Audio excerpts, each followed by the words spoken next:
मेरे से एक बहुत बड़ी गलती हो गई है। प्रिपरेशन स्ट्रैटेजी किताबें बताते बताते मैं सबसे इंपॉर्टेंट चीज़ डिस्कस करना भूल गया आपसे कि गेट का फॉर्म भरना चाहिए या नहीं। सिर्फ फॉर्म निकला है इस वजह से भर रहे हो तो फिर चपरासी का भी फॉर्म है वो भी भर दो। तो आपको एक क्लियर पिक्चर होना चाहिए कि क्या ये एग्ज़ाम मेरे लिए बेनिफिशियल है, क्या इससे मेरी लाइफ चेंज होगी।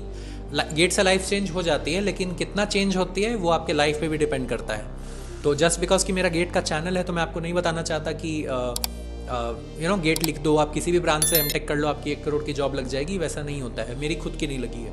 तो 3 पॉइंट पे बात करेंगे। आपको लगता है कि तीनों पॉइंट आप पे एप्लीकेबल है और दोनों चीज़ें बताएंगे कि करना चाहिए नहीं करना चाहिए। तीनों पॉइंट देख के आप एक डिसीजन ले सकते हो कि मुझे गेट करना है, तो आप इन्वेस्ट कर सकते हो अपना टाइम और पैसा, नहीं तो आप कुछ और कर सकते हो। तो शुरू करते हैं। सबसे पहले चीज़ तो है रैंक। अगर तुम मेंटली प्रिपेयर्ड नहीं हो कि मुझे टॉप 1500 या 2000 तक आना है जनरल कैटेगरी में, तो प्लीज़ ये एग्ज़ाम अटेम्प्ट मत करना। बहुत फ्रैंकली मैं तुम्हें बात बता रहा हूँ, अगर सुनने में ख़राब लगती है तो लगे, लेकिन एवरेज लोगों के लिए अपॉर्चुनिटीज़ भी एवरेज होती हैं। दुनिया के किसी भी फील्ड में चले जाओ तुम, गेट में, कैट में, टिकटॉक, इंस्टाग्राम, कहीं भी, तो जो 80% ऑफ अपॉर्चुनिटीज़ हैं वो टॉप 20% के लिए रिजर्व होती हैं।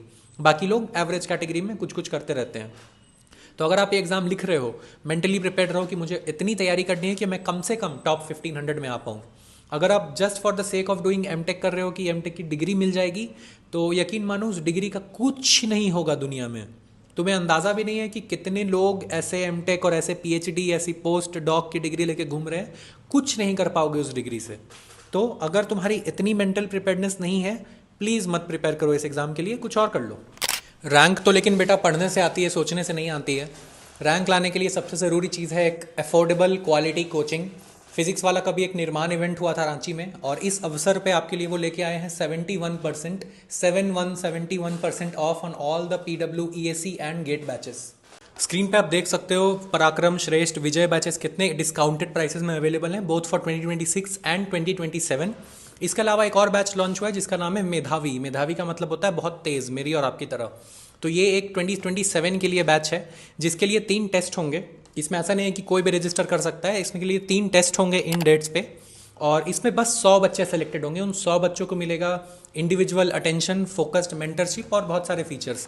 तो जैसा कोटा फैक्ट्री में A1 बच्चों को ऐसा टॉप क्लास A1 ट्रीटमेंट दी जाती थी, वैसे ही ट्रीटमेंट आप एक्सपेक्ट कर सकते हो इस बैच से भी। अगर इतने से मन नहीं भरता है तो आपको मिलता है इन्फिनिटी, आप इन्फिनिटी के लिए रजिस्टर कर सकते हो। इसके साथ आपको इन्फिनिटी प्रो के फीचर्स मिलते हैं, जैसे कि सुपर 1500 बैच का एक्सेस, टेक्स्ट बुक्स मिलते हैं आपको, PYQ बुक्स मिलते हैं सोल्यूशंस के साथ, 1-on-1 सेशंस होती हैं आपके आपके मेंटोर के साथ कि आप भटको ना इधर उधर, और बहुत सारे फीचर्स मिलते हैं आपको। इन्फिनिटी का लिंक डिस्क्रिप्शन में मिल जाएगा, आप ज़रूर जाके चेकआउट कर सकते हो।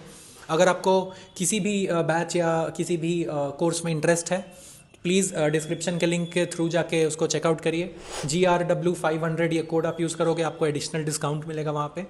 और अब चलते हैं मेन वीडियो की ओर। दूसरी बात है ब्रांच।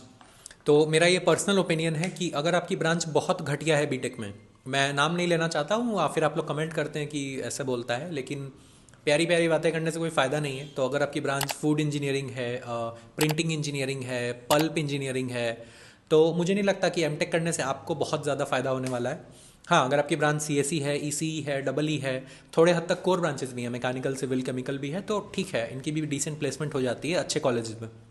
लेकिन मुझे नहीं लगता कि आप अगर in lowest of the low branches में जाके आप अगर टॉप IIT से भी एमटेक करते हैं तो आपकी लाइफ उतनी ड्रास्टिकली चेंज होने वाली है when compare to a CSE MTech student. तो अगर आपको लगता है कि आपकी ब्रांच घटिया है, तो अगर आपको बहुत इंटरेस्ट है उसमें, तो आप एमटेक कर सकते हो। अगर आपको उसमें इंटरेस्ट नहीं है, just for the sake of कि गेट का ऐसा वेव है तो मैं भी कर लेता हूँ, मैं आपको सजेस्ट करूँगा कि आप कुछ और करो।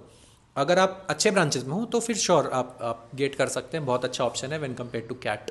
अगर आप ऑलरेडी बहुत अच्छी जॉब कर रहे हो, अगर आपकी बीटेक में अच्छी प्लेसमेंट हो गई है, आपने 15 लाख 20 लाख तक की आप जॉब कर रहे हो, तो मुझे नहीं लगता कि आपका एमटेक करने का उतना सेंस बनता है। क्यों? क्योंकि 2 साल में आप अगर 20 लाख पे हो तो आप स्विच करके या तो प्रमोट होके या तो कुछ भी करके 20 से आई थिंक 25 जा सकते हो, जो कि अच्छी IITs में भी एवरेज प्लेसमेंट से थोड़ा ज़्यादा ही है। तो फॉर एग्जांपल मेरे IIT धनबाद में एवरेज प्लेसमेंट वाज 20 lakhs। तो मुझे लगता है कि अगर आप अच्छी जॉब कर रहे हो ऑलरेडी, आपके पास स्किल्स है, आपको इंटरेस्ट आता है उस जॉब में, तो एमटेक करने का मुझे कोई सेंस नहीं दिखता। हाँ, अगर आप अनएम्प्लॉयड हैं, अगर आप 3 लाख की जॉब कर रहे हैं, 5 लाख, 10 लाख से कम की अगर आप जॉब कर रहे हैं रफ में, तो आप बिल्कुल एमटेक करिए। एमटेक से आपको ज़्यादा ग्रोथ मिलेगी when compare to your colleagues. तो ये थर्ड कैटेगरी थी जिनको एमटेक नहीं करनी चाहिए और करनी भी चाहिए। तो बस यहाँ तक थी वीडियो। उम्मीद करता हूँ कि मैंने आपका एक्सपेक्टेशंस क्लियर कर दी है सारे कैटेगरीज में, रैंक, आपकी ब्रांच, आपकी करंट जॉब या करंट स्टेटस। अगर आपको तीनों पॉइंट समझ के, देख के, एनालाइज करके लगता है कि गेट आपके लिए अच्छा ऑप्शन है, ज़रूर फॉर्म भरिए। और आने वाले वीडियोज़ के लिए प्लीज़ कमेंट करिए आपको क्या टॉपिक्स पे चाहिए, हम लोग पूरी कोशिश करेंगे। Thank you.